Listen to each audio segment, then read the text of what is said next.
3 beautiful ladies had spent the entire afternoon preparing to become a duchess. One wore pearls borrowed from her mother's jewelry box.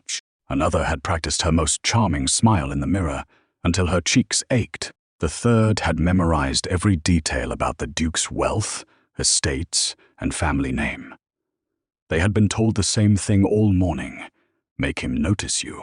But there was one woman in the room who had never been told to try at all. She stood quietly in the corner, dressed in a plain servant's gown, holding a silver tea tray against her waist. Nobody knew her name. Nobody expected the Duke to look at her, and certainly nobody imagined that, before the evening was over, the most powerful unmarried man in the county would walk past 3 beautiful ladies and stop directly in front of the servant. Why would a duke choose a woman who had no fortune, no title, and no family powerful enough to protect her? Was there something about her that everyone else had failed to see? Or had the Duke discovered something about himself that he had never expected? The answer would change all 4 of their lives before the night was over. Outside the Grand Manor, rain hammered against the tall windows. Inside, the Duke's carriage had just stopped at the front steps, and the moment he entered the drawing room, the 3 ladies began fighting for his attention. But none of them noticed the quiet servant in the corner, watching the Duke's tired eyes. She did, and that was the first thing that made him look at her. The drawing room had been prepared for a woman who would become a duchess, not for a servant. The distinction was made painfully clear the moment the 3 ladies entered. Lady Eleanor arrived first, dressed in pale blue silk, diamonds resting against her throat. Lady Beatrice followed in crimson velvet, her chin lifted as though the title already belonged to her. The youngest, Lady Margaret, wore ivory satin and carried herself with the quiet confidence of a woman who had never once been told no. Their mother watched proudly from the sofa, then her eyes moved toward the corner. Clara, the servant, immediately straightened. "Yes, my lady." "More tea?"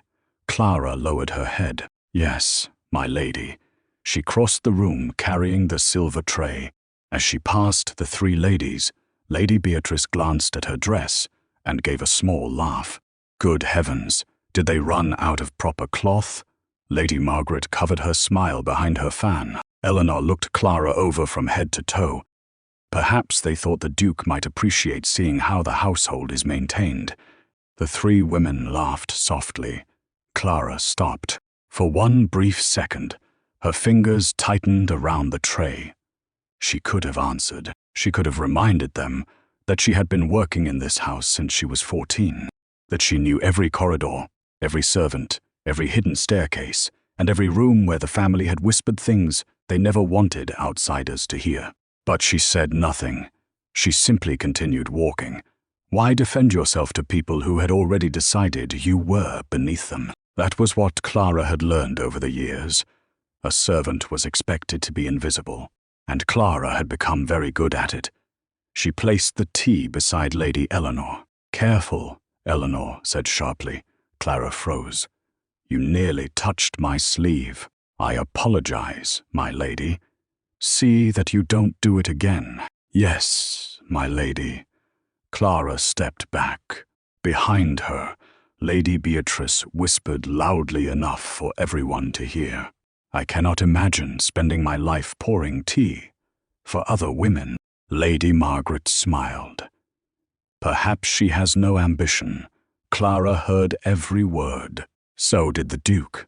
He had just entered the room. No one noticed his expression change.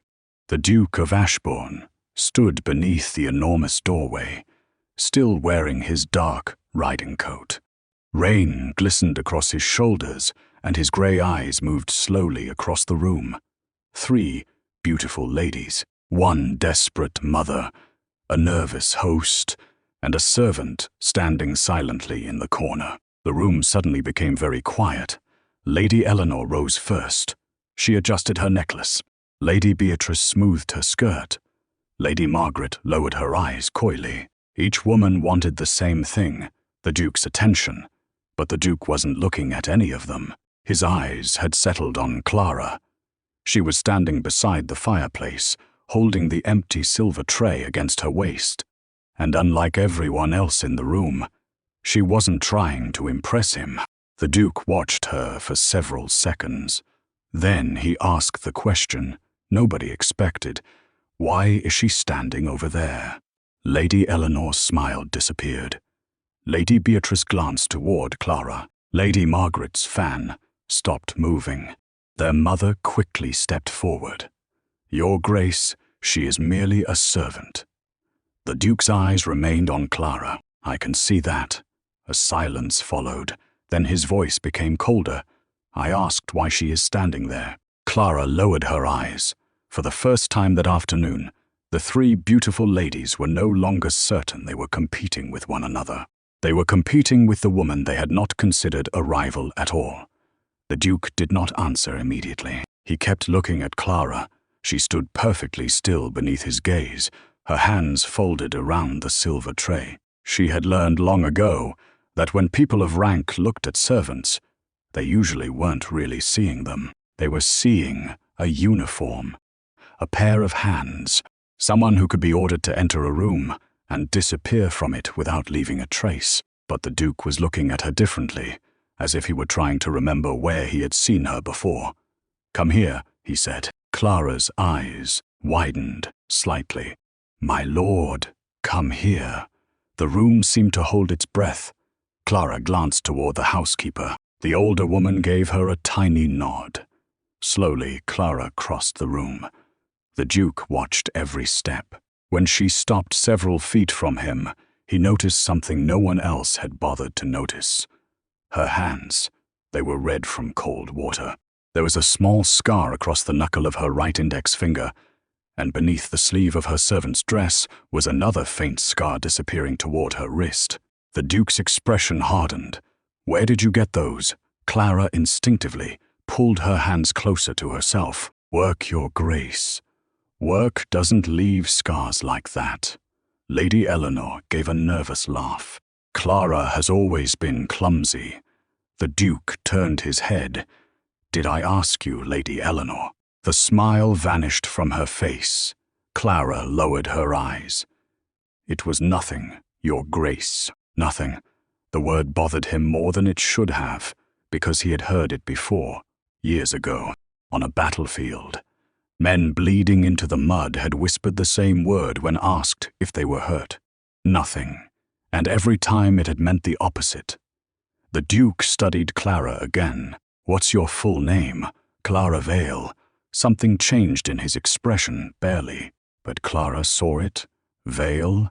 Yes, your Grace. Where did you learn to read? The question startled everyone. Clara hesitated. The village school. Lady Beatrice laughed. A servant who reads. The Duke's eyes moved toward her. She immediately stopped. Clara swallowed. My father taught me before he died. Your father was? A schoolmaster?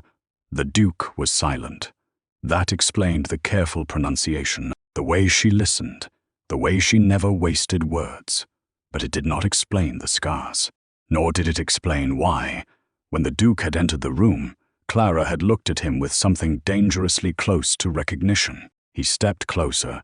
You have seen me before. It wasn't a question. Clara's fingers tightened around the tray. No, your Grace, a lie. The Duke knew it instantly, and so did Clara. For the first time that evening, something flickered across her face. Fear, not fear of the Duke himself, fear of being discovered. But discovered for what? Who was Clara Vale, really? Why had a schoolmaster's daughter become a servant in a house where she was clearly educated beyond her station? Why did she carry scars she refused to explain? And why did the Duke seem strangely familiar to her? The three ladies had spent the entire afternoon trying to make the Duke notice them. Yet the one woman who desperately wanted him to stop looking was the only woman he could no longer ignore. The Duke leaned slightly closer. Tell me, Clara. His voice dropped. Why do I have the feeling that you know something about me? The Duke of Ashbourne had been feared long before he became a duke. His name was Adrian Blackwood. At 32, he possessed three things most men would kill to have: land, power, and a title that placed him above nearly everyone in the county. But Adrian had never considered himself fortunate. He had inherited the dukedom at 28 after his older brother died unexpectedly on a hunting expedition. Along with the title came an estate drowning in debt, tenants threatening to leave, and a mother who believed marriage was simply another political arrangement. For 4 years, Adrian had allowed people to believe he was cold. It was easier that way. A cold man was respected, a distant man was left alone, and a duke who never smiled was rarely asked what haunted him. There was a reason he hated crowded rooms, a reason he despised elaborate dinners, a reason he preferred riding alone before sunrise to attending a ballroom filled with laughing strangers. Years ago, Adrian had learned that people did not always stay when you needed them. His closest friend had died protecting him during a military campaign. Adrian had survived. His friend had not. Since then, the Duke had carried a quiet guilt beneath his perfectly tailored coats and controlled expression. He had never spoken about it. Not to his mother, not to his closest servants, not to anyone. So when his mother insisted that he choose a bride, Adrian made one decision before he even arrived at the manor. He would not marry for love. He would marry for practicality. A woman who understood duty. A woman who would not demand affection. A woman who would leave him alone. That was all he wanted, or at least, that was what he believed he wanted. And then there was Clara Vale. She was 22, a servant, a nobody, according to the people who employed her. She owned 3 dresses, 1 worn pair of boots, and a small wooden box containing the few belongings her father had left behind. She had entered service at 14 after her father's death. No one had expected much from her. But Clara possessed something the ladies of the house could not purchase with silk or diamonds. She noticed things. She noticed when a maid was limping. She noticed when the kitchen boy hadn't eaten. She noticed when the old housekeeper's hands trembled while carrying a heavy tray. And she noticed the Duke's injured shoulder the moment he entered the room. Everyone else saw a powerful man. Clara saw a tired one. Everyone else saw his expensive black coat. She noticed the way he kept one hand close to his ribs. Everyone else heard his commanding voice. She heard the slight roughness beneath it. And perhaps that was because Clara understood pain better than most. Her father had not died peacefully. He had died with debts surrounding his name and creditors standing outside their door. Clara remembered the night clearly, the rain, the candle burning low, her father's hand trembling as he placed an old silver locket into hers. Never let them convince you that being poor makes you small. Those were the last words he ever spoke to her. Clara had believed them, even while scrubbing floors, even while being mocked, even while wearing dresses discarded by women who considered themselves superior. She had never forgotten. But there was one thing about Clara's past that nobody in the manor knew.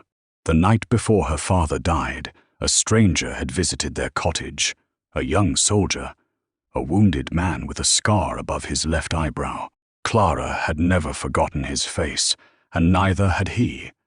Because years later, when the Duke of Ashbourne looked into the eyes of the servant standing before him, something deep inside him stirred. He did not know why. He only knew that he had seen those eyes before, perhaps on a rainy night, perhaps beside a dying man's bed, perhaps in a memory he had spent years trying to bury. Clara looked at the Duke now. For everyone else, he was a powerful nobleman choosing a wife. For her, he was something far more dangerous. He was a piece of her past walking back into her life, and the most frightening part, he didn't remember her. Not yet. The Duke stepped closer. Clara, she lifted her eyes. Yes, Your Grace. His gaze remained fixed on hers. For a moment, neither spoke. Then Adrian asked quietly, "Have we met before?" Clara's heart stopped, because she knew the answer, and she knew that if she told him the truth, The three beautiful ladies in the room would no longer be the biggest problem facing the Duke of Ashbourne. She would be. The room had become unbearably still. Adrian Blackwood stood in the center of it, his gaze moving from one woman to another. Lady Eleanor straightened her shoulders. Lady Beatrice lifted her chin. Lady Margaret lowered her eyes in what she clearly believed was a perfectly practiced display of modesty. Three beautiful ladies, three wealthy families. Three women who had spent weeks preparing for this moment, and one duke. Lady Eleanor was the first to speak. "Your Grace, perhaps you would like to see the gardens." Lady Beatrice immediately interrupted. "Or perhaps His Grace would prefer the library. I understand he is fond of history." Margaret smiled sweetly. "I thought the Duke might enjoy music." Adrian stared at them. He had been in this room less than an hour. Already he felt exhausted. Every word sounded rehearsed. Every smile seemed calculated. Every gesture had been designed to make him want them. And yet, his eyes kept returning to Clara. She was still standing near the fireplace, trying desperately to disappear. "Clara." The servant's head lifted. "Yes, Your Grace." The three ladies turned toward her. Lady Eleanor's expression hardened. "Why are you calling her?" Adrian didn't answer. He walked toward Clara. One step, then another. The room seemed to shrink around them. Clara's heart began beating faster. She could feel every pair of eyes watching her. "My lord," she whispered, "if I have done something wrong." "You haven't." He stopped directly in front of her. Then, to everyone's astonishment, Adrian held out his hand. Clara stared at it. She didn't understand.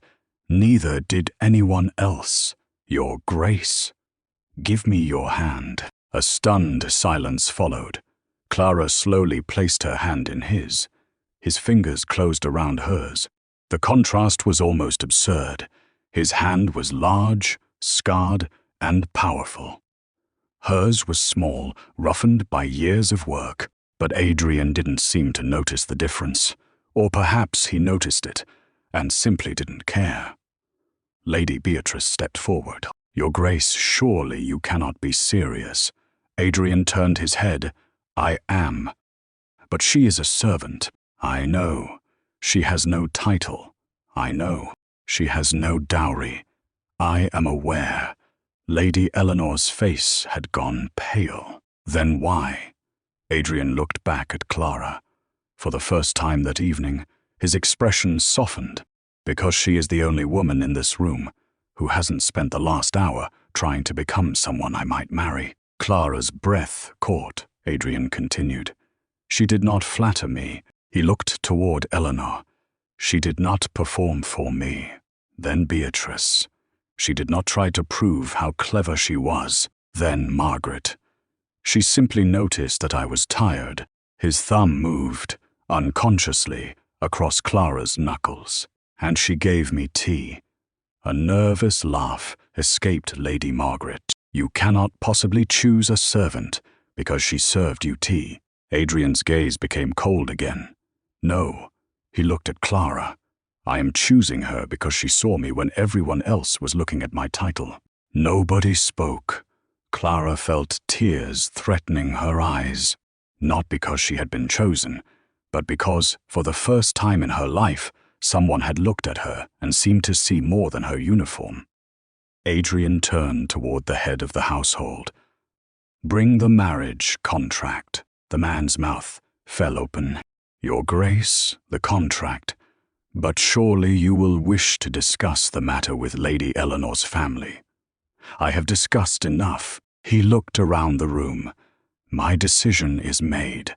Lady Eleanor's face crumpled with disbelief. Beatrice's cheeks burned red. Margaret stared at Clara as though she had somehow stolen something that belonged to her. But Clara could barely hear them. She was staring at the Duke, the man she had feared, the man she had recognized, the man whose past was mysteriously connected to hers, and now, the man who had just chosen her. Adrian leaned closer. His voice dropped so only she could hear. "Unless you refuse me." Clara's eyes widened.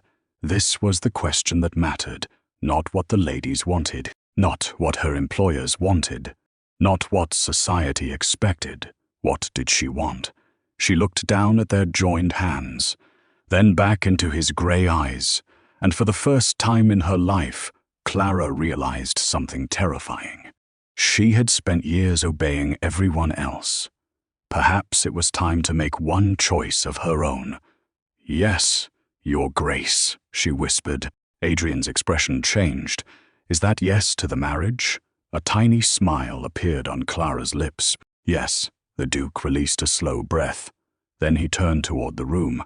"Very well." His voice carried like a command across a battlefield. "I have found my Duchess." The wedding took place 3 days later. There were no flowers, no grand ballroom, no orchestra, no crowd of fashionable guests eager to witness the marriage of a duke. Adrian had arranged everything with the same efficiency he used to arrange a military operation. A quiet chapel, a handful of witnesses, a short ceremony, and Clara, in a simple ivory dress that had been altered from one of the late Duchess's old gowns. When the priest asked if she would take Adrian Blackwood as her husband, Clara looked at him. He was standing perfectly still. His face revealed nothing. "Yes," she said. Adrian answered a moment later. "I will." The words were calm, almost too calm. When the ring slipped onto Clara's finger, his fingertips brushed hers. Neither of them moved. For one strange second, the entire chapel seemed to disappear. Then Adrian released her hand, and the distance returned. By sunset, Clara was Duchess of Ashbourne, but she did not feel like one. She felt like a stranger wearing someone else's name. The journey to Ashbourne Hall took nearly 4 hours. Adrian sat opposite her in the carriage. For the first hour, neither spoke. Clara watched the countryside pass beyond the window. Adrian watched the rain collecting on the glass. She wanted to ask him about the scars she had noticed. He wanted to ask her why her eyes had looked familiar. Neither spoke. Finally, Adrian broke the silence. "Are you comfortable?" "Yes, Your Grace." He frowned.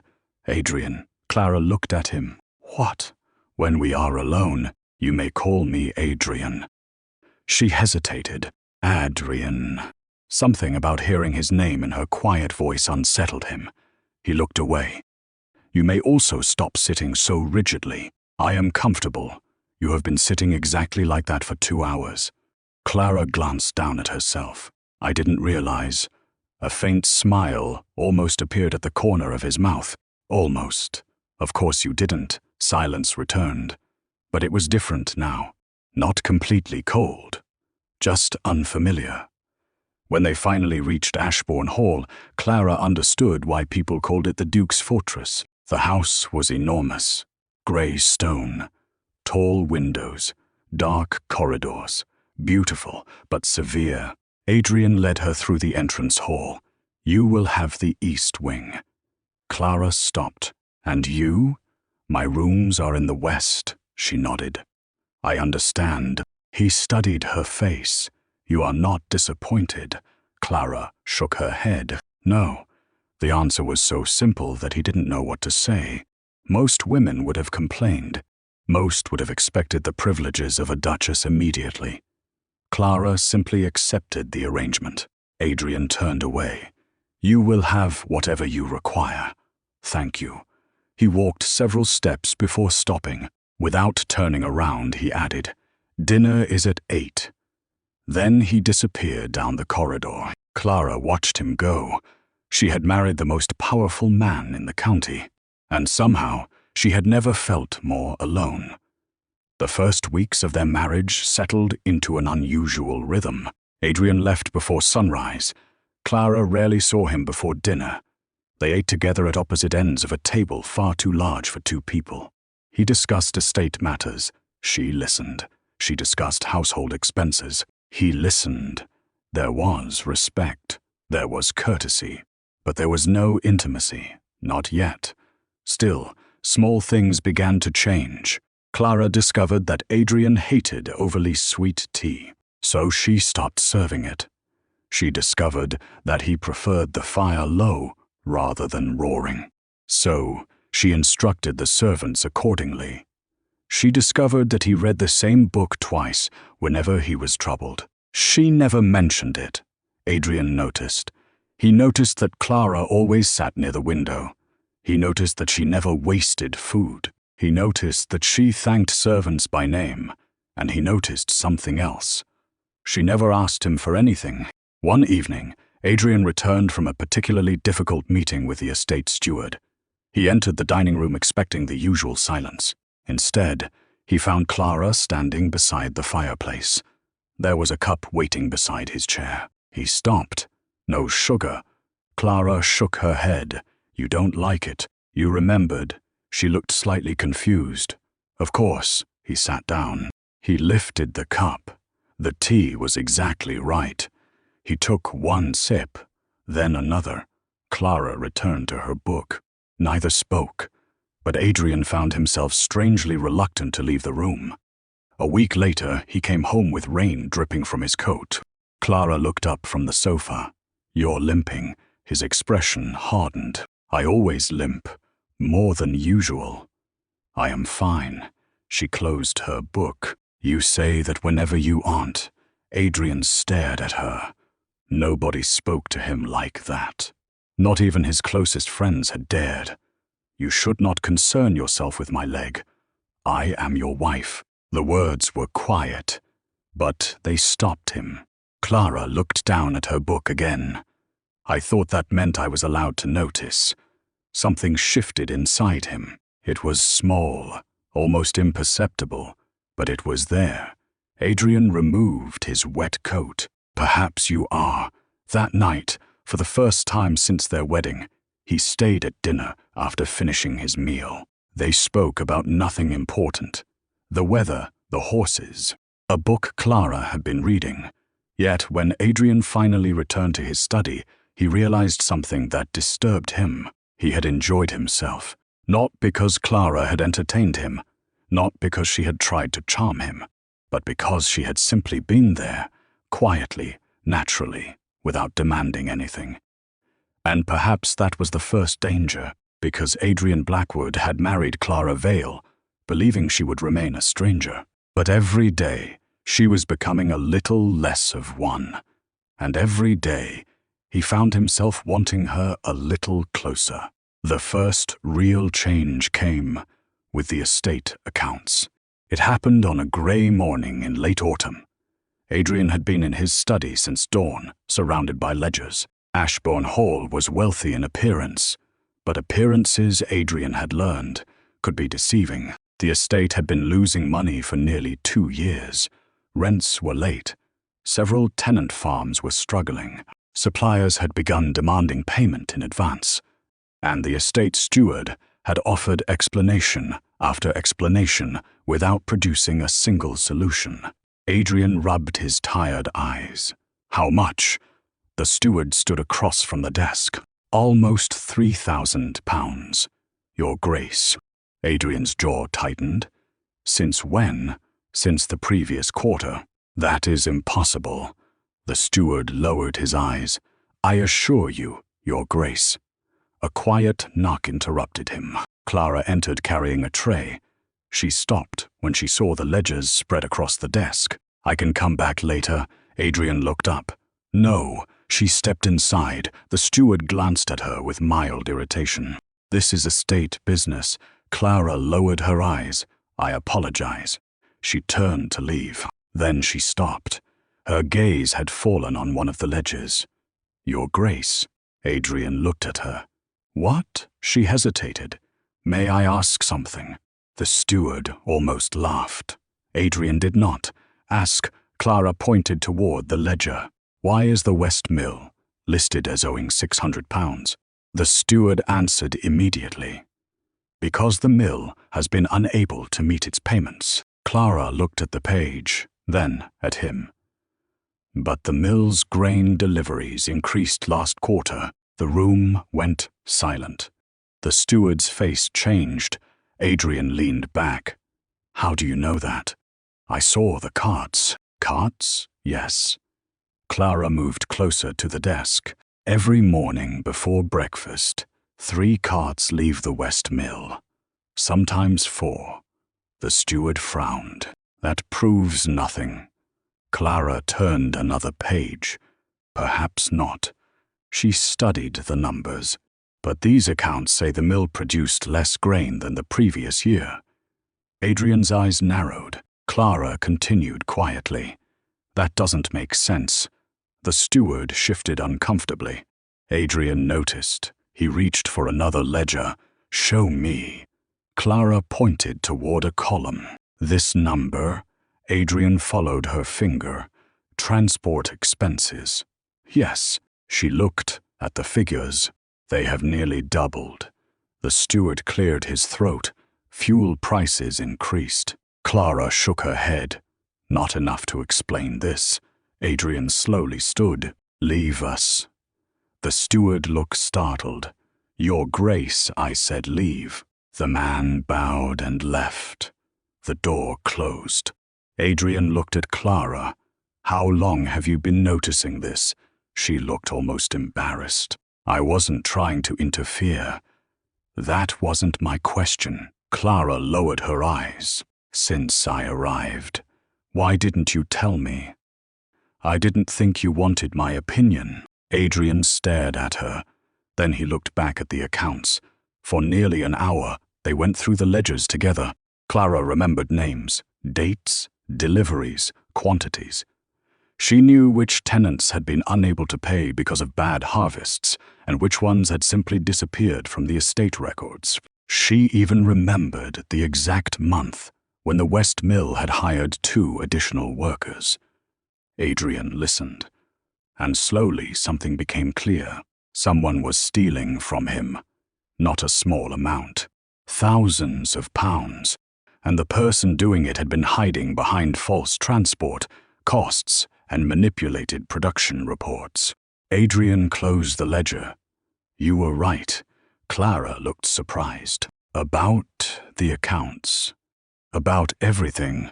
A small smile appeared. It was the first time Adrian had seen it, and for a moment he forgot about the missing money. Then he noticed himself staring. He looked away. How did you learn all this? My father. Clara's expression softened. He taught me numbers before he taught me anything else. Your father was a schoolmaster, yes, and you were educated, until he died. Adrian was silent. He suddenly understood how much of Clara's life had been hidden beneath that simple servant's dress. She wasn't uneducated. She wasn't helpless. She wasn't simply kind. She was intelligent, observant, capable, and she had been living among people who had never bothered to find out. Adrian walked toward the window. Do you know what happens to women who are clever in this society? Clara smiled faintly. They are usually told they are difficult. He looked back at her, and if they are poor, they are usually told to keep quiet. Adrian's expression darkened. Who told you that? Everyone. He studied her. Then, very quietly, he said, they were wrong. Clara's eyes lifted. It was only 2 words, but coming from Adrian, they meant more than praise. From that day forward, he began asking for her opinion. At first, it was only about household matters, then the gardens, then tenant concerns, then estate finances. Soon, Clara found herself sitting beside him in the study instead of waiting outside the door. Their shoulders occasionally touched. Neither mentioned it. One evening, Adrian handed her a document. What do you think? Clara read it. Then she looked at him. You already know what I think. I want to hear you say it. She smiled. You're asking me because you trust me. Adrian paused. He had not expected the words to affect him. Trust. It was a dangerous word. He had spent years giving very little of it to anyone. Yet somehow, without realizing it, he had begun giving it to her. He leaned back in his chair. Yes. Clara waited. Adrian's eyes remained on hers.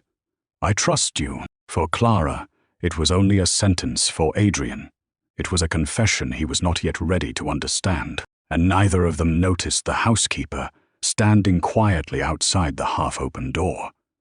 Because she had seen something they had not, the Duke was no longer merely respecting his wife. He was beginning to depend on her. Respect came first. Adrian had expected admiration from his wife. He had not expected to admire her. It happened slowly enough that he could not name the moment when it began. Perhaps it was the morning Clara persuaded 3 tenants not to abandon their farms. Perhaps it was the afternoon she discovered the steward's missing accounts. Or perhaps it was simply the way she listened. She never interrupted. She never spoke merely to be heard. And when she disagreed with Adrian, she did not become frightened by his title. She simply looked at him and said, "I don't think you're right." The first time she said it, Adrian had stared at her. "You don't? No. Most people are careful when disagreeing with me." Clara smiled faintly. "Most people probably have less evidence." He almost laughed. Almost. Instead, he shook his head. "You are becoming troublesome, Duchess. And you married me anyway." That time he did smile. It lasted only a second, but Clara saw it, and Adrian saw her seeing it. Neither mentioned it. After that, something changed between them. Their dinners became longer. The silences became comfortable. Adrian began coming to the library, even when he had no business there. Clara noticed. She simply never asked why. One evening she was sitting beside the window, reading. The firelight touched her face. Adrian entered with a stack of papers beneath his arm. He stopped. She didn't notice him. Her hair had come loose from its pins. A single strand rested against her cheek. She was frowning at the page, as though the book had personally offended her. Adrian found himself watching her. Not because she was dressed beautifully. She wasn't. She wore a simple dark blue gown. No diamonds, no pearls, no elaborate embroidery, just Clara. And somehow, that was the problem. He had spent years surrounded by beautiful women. He had learned not to notice beauty. But Clara's beauty had never announced itself. It appeared when she smiled at a servant, when she concentrated, when she laughed unexpectedly, when she pushed her hair behind her ear without realizing he was watching. Adrian looked away. He had no business noticing these things. He placed the papers on the desk. Clara finally looked up. "You're early." "Am I?" "For dinner. I thought you might want company." The words escaped before he could stop them. Clara blinked. "Company." Adrian cleared his throat. "I have work." "Of course." She returned to her book. Adrian sat across from her. He opened a ledger. For the next 20 minutes, neither spoke. Yet neither seemed eager to leave. Eventually Clara looked up. "Adrian." He raised his eyes. "Yes." "Why are you smiling?" He touched his mouth. "I am not." "You are?" He looked toward the window. "I was thinking about you." Clara's fingers stopped moving. Adrian realized what he had said. For a moment, the room became completely silent. He should have corrected himself. Instead, he said, "I was thinking about how much this house has changed since you arrived." Clara lowered her eyes. "Is that a complaint?" "No." His voice was softer now. "It is the opposite." She looked at him again. Adrian held her gaze. "You made it feel lived in." Something warm passed through her expression. "Perhaps it needed someone to care about it." "I think it needed you." The words were quiet, but Clara heard them. So did he. Neither knew what to do with them. Later that night, Adrian stood alone in his study. He stared at the empty chair beside the fireplace. Clara usually sat there. He had become accustomed to seeing her there, accustomed to her tea, her books, her quiet presence, and suddenly he understood something he did not want to understand. He did not simply respect his wife anymore. He missed her when she wasn't near. That realization unsettled him. Because respect was safe. Respect could remain controlled. Attraction was different.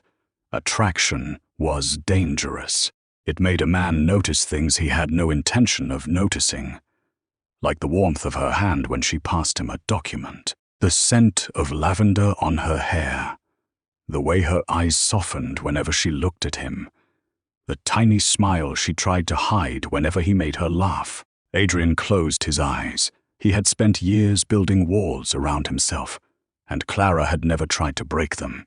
She had simply walked around them quietly, patiently, until one day he realized he was standing on the other side. The next morning, Clara entered the breakfast room. Adrian was already there. He looked up. Their eyes met, and neither looked away. For several seconds, the world seemed strangely quiet. Then Clara smiled. Adrian felt something tighten in his chest.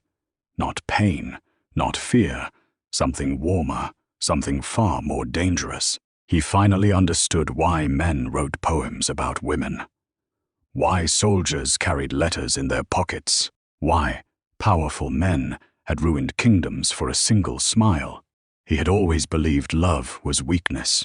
Now he was beginning to wonder if the real weakness was pretending he didn't want it. The first warning came just after midnight. A bell rang across Ashbourne Hall. Once, twice. Then again.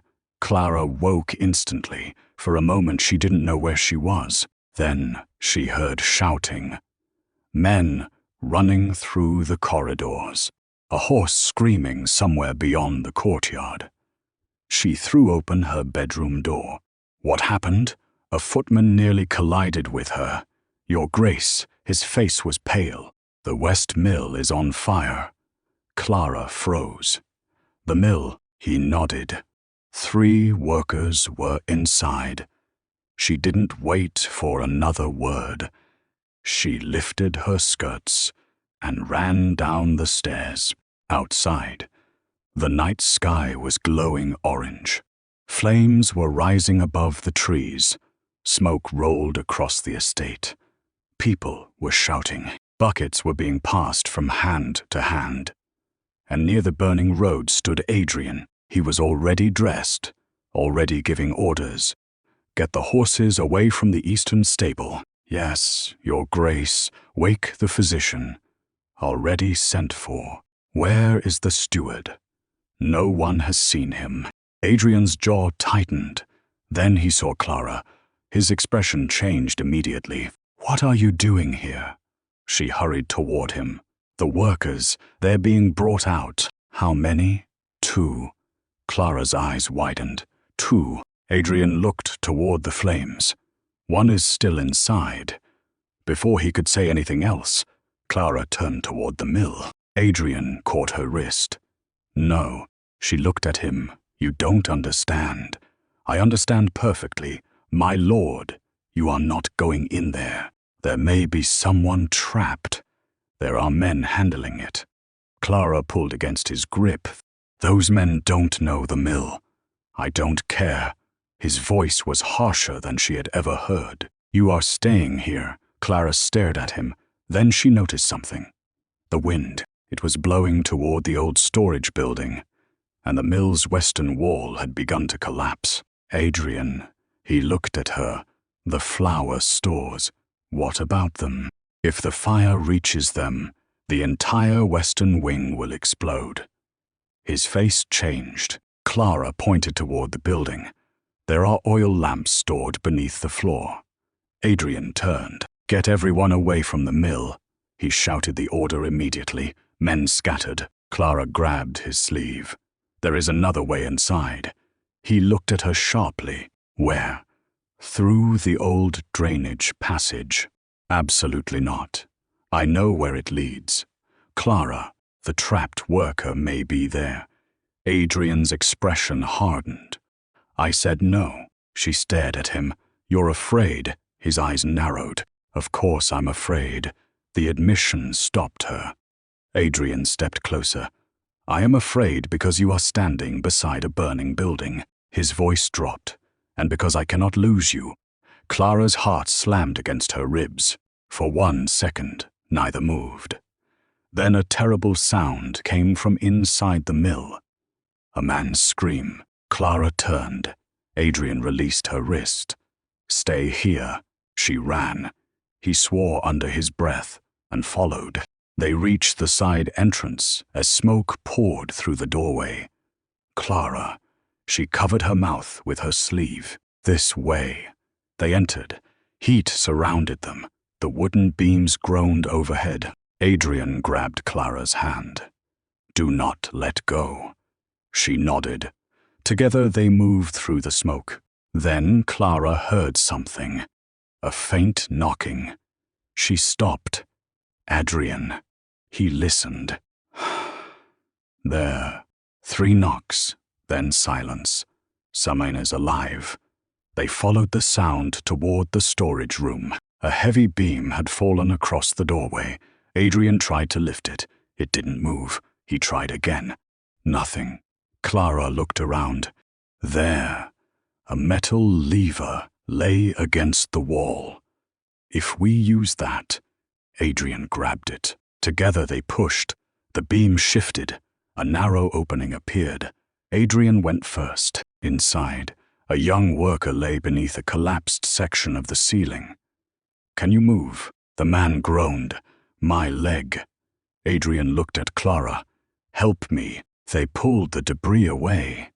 The worker cried out. Then the ceiling above them cracked. Clara looked up. Adrian. He saw it too. "Go, but take him." She grabbed the worker's arm. Adrian pushed the remaining beam aside. "Move." They stumbled toward the exit. Behind them, the ceiling began collapsing. A wall of burning timber crashed down. Clara fell. Adrian turned back. Clara, he reached her just as another beam came down. He threw himself over her. The impact shook the floor. For several seconds, Clara could hear nothing except the pounding of her own heart. Then she felt Adrian's arms around her. "Are you hurt?" She couldn't answer. "Clara." His voice cracked. "Look at me." She opened her eyes. His face was inches from hers. There was blood on his forehead, smoke in his hair, fear in his eyes. Not Duke's fear, a man's fear. Fear of losing the woman he loved. "You're bleeding," she whispered. "I don't care. You could have died." "So could you?" He stared at her. "You disobeyed me." Clara almost laughed through her tears. "You followed me. I had to." Why? Adrian's expression broke. Because he could no longer hide it. Because the thought of this world without you in it is unbearable. Clara stared at him. The fire raged around them. Men were shouting outside. The entire estate seemed to be collapsing. But neither of them moved. Then Adrian pulled her against his chest. For the first time since their marriage, he held her as though letting go was not an option.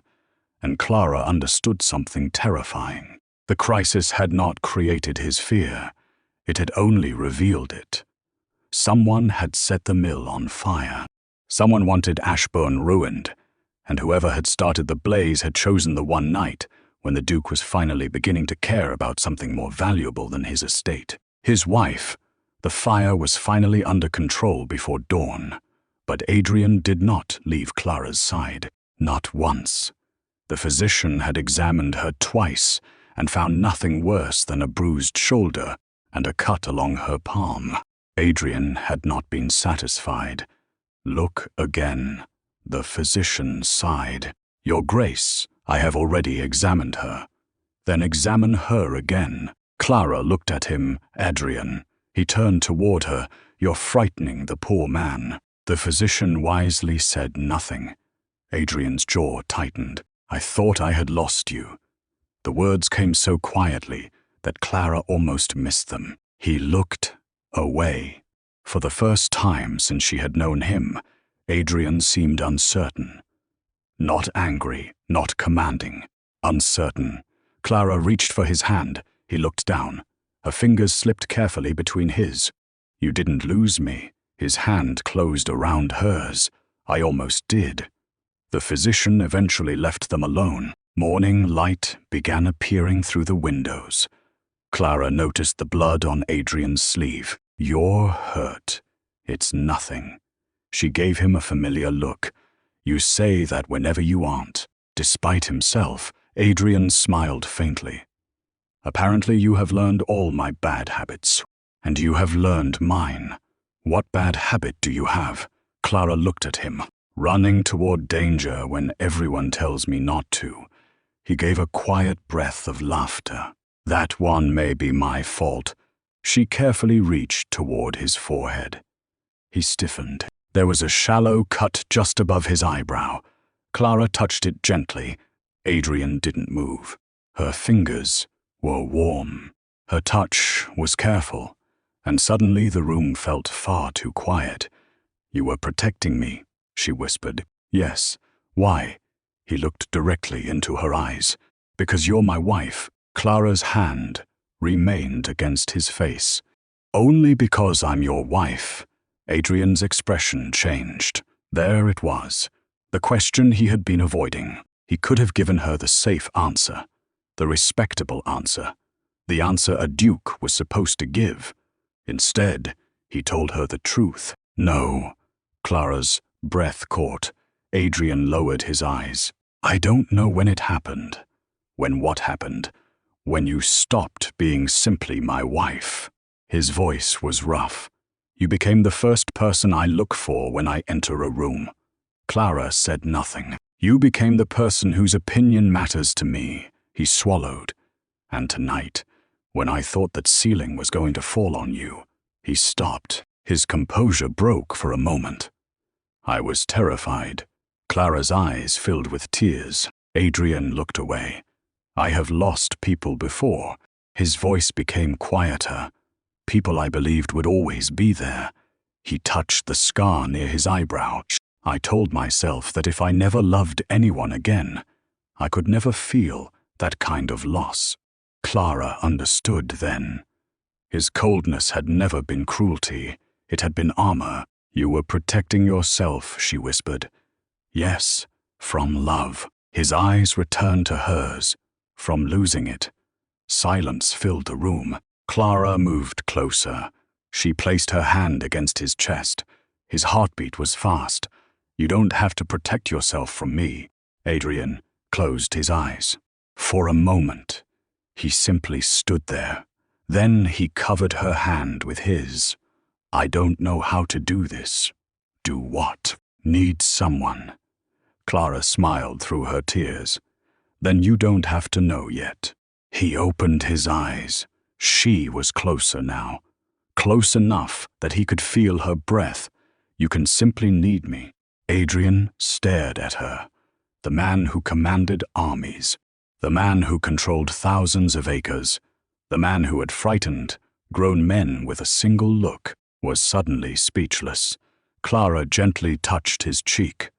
"You don't have to be strong every moment." Something inside him finally gave way. Adrian pulled her into his arms, not like a duke embracing his duchess, not like a husband performing affection, like a wounded man finally allowing himself to be held. Clara rested her cheek against his chest. His arms tightened around her. "I was so afraid," he whispered. She closed her eyes. "I know. I thought I'd lost you. You didn't. I can't promise I'll never be afraid again." "You don't have to." He lowered his forehead against hers. "But I can promise you something else." "What?" "I will never again pretend that you mean nothing to me." Clara's heart trembled. Outside, smoke still drifted above the ruined mill. Ashbourne's problems were far from over. Someone had started that fire. Someone had tried to destroy the Duke's estate, and Adrian knew the danger had not ended with the flames. But for the first time in years, he wasn't facing it alone, because the woman he had once chosen for convenience had become the one person he could not bear to lose. For several minutes, neither of them spoke. Clara remained in Adrian's arms, listening to the steady beat of his heart. The fire had left the estate wounded, But somehow, in that quiet room, something between them had finally healed. Adrian slowly pulled back. His hands remained around hers.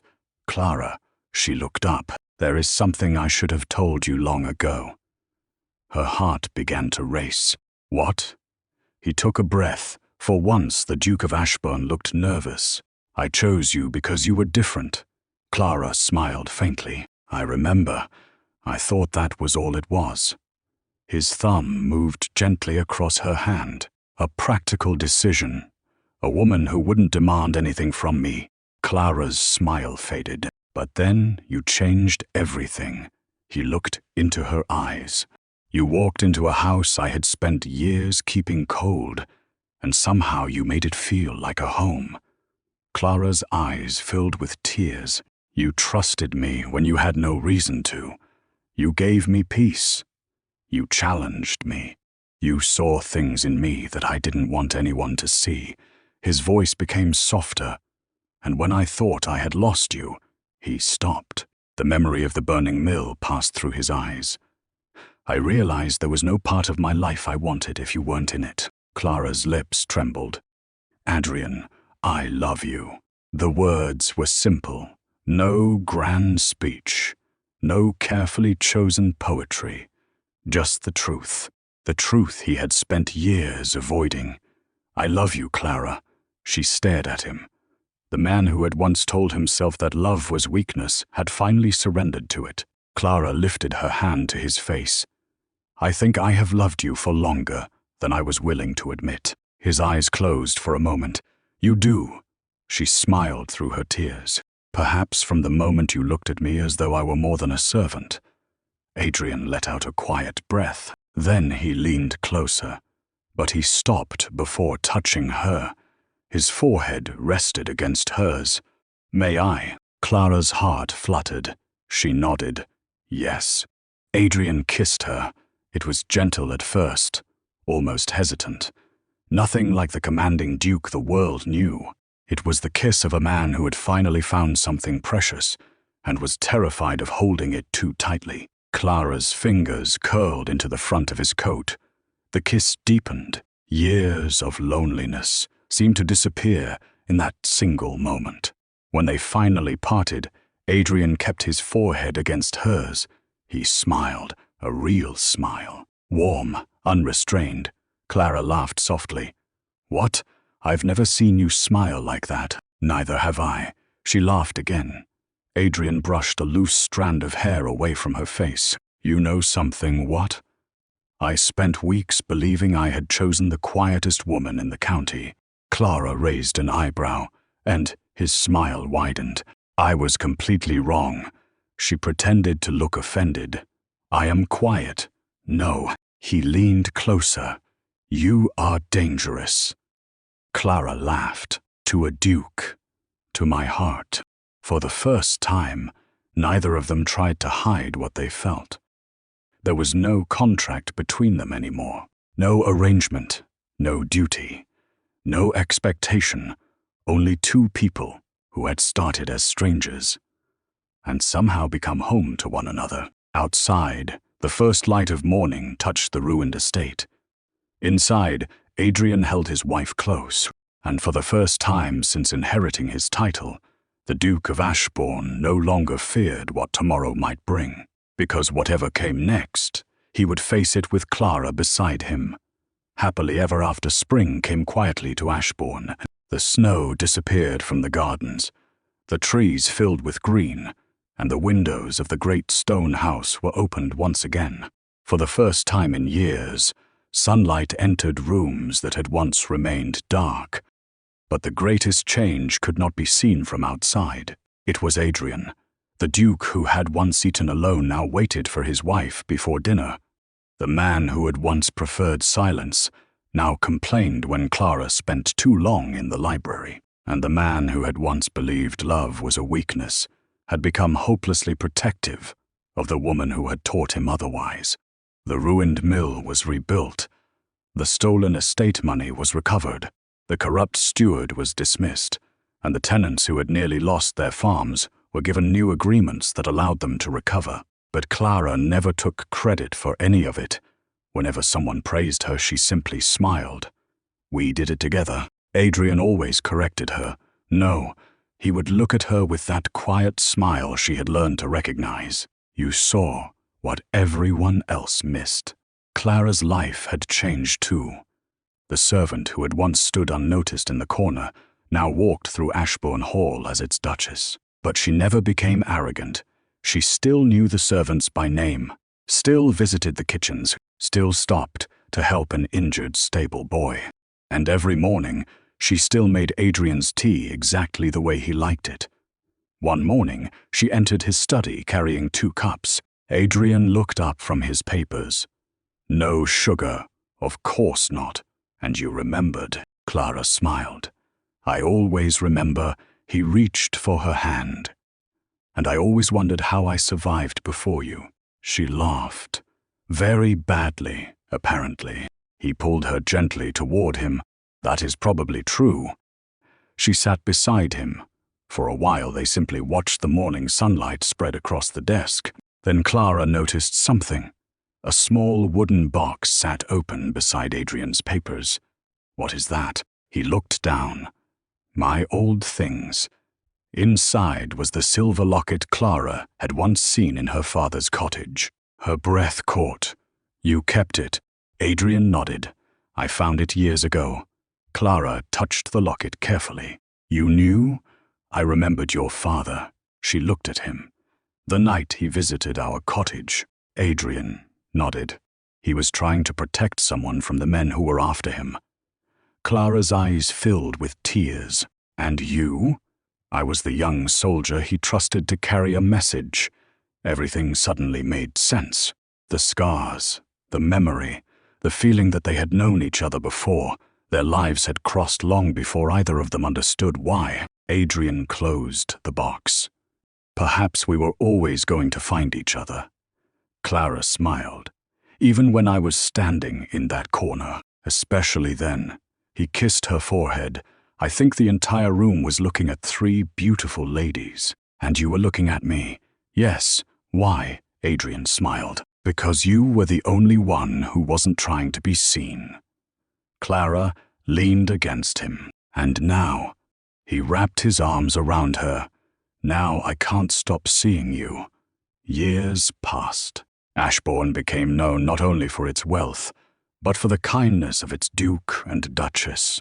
Travelers spoke of the beautiful gardens. Tenants spoke of fair treatment. Servants spoke of a household where they were respected.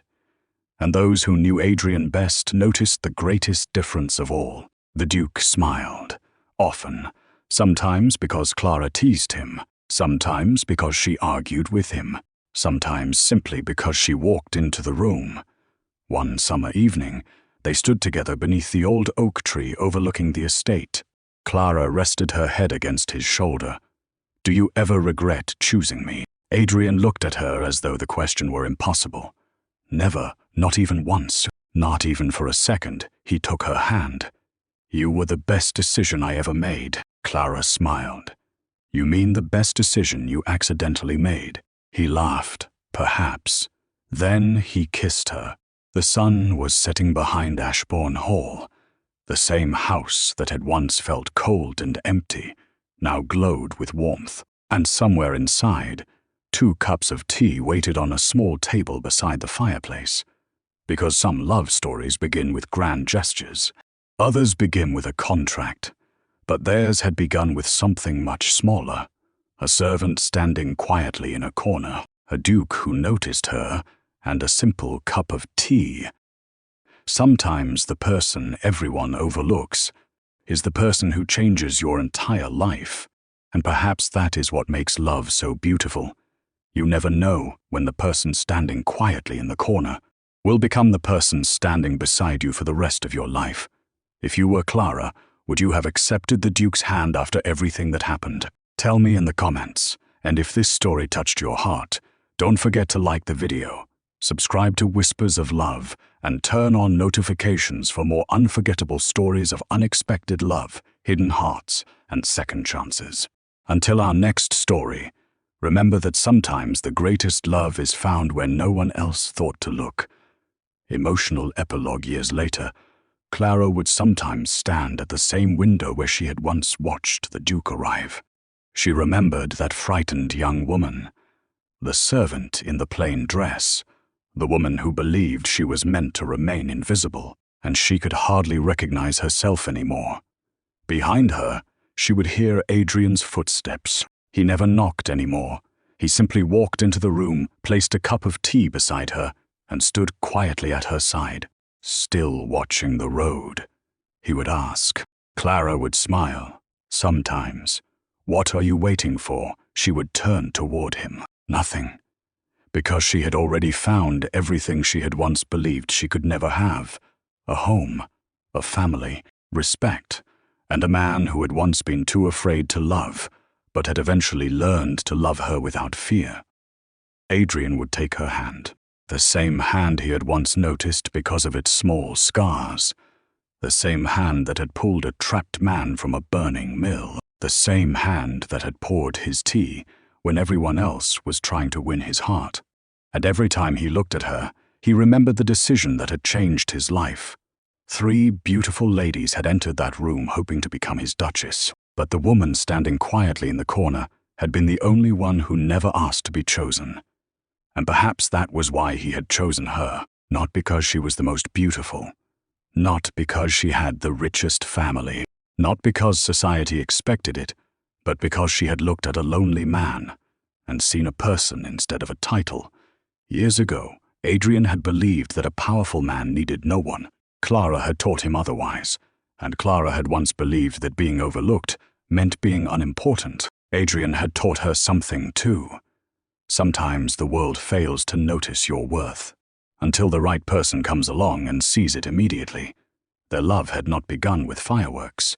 It had begun with silence, a glance, a cup of tea, a woman standing in a corner, and a duke brave enough to look twice. So if you ever feel invisible, remember, Clara, the person everyone overlooks may be the person carrying the most beautiful story. And if you were standing in that room that day, watching the Duke choose between 3 beautiful ladies and 1 quiet servant, would you have believed his choice was foolish, or would you have seen what he saw? Tell me your answer in the comments. And if this story touched your heart, like this video, subscribe to Whispers of Love, and turn on the notification bell so you don't miss our next story of unexpected love, hidden strength, and 2 hearts finding each other when they least expect it. Until the next story, never assume that the quietest person in the room has the smallest story. Sometimes she is the story everyone remembers.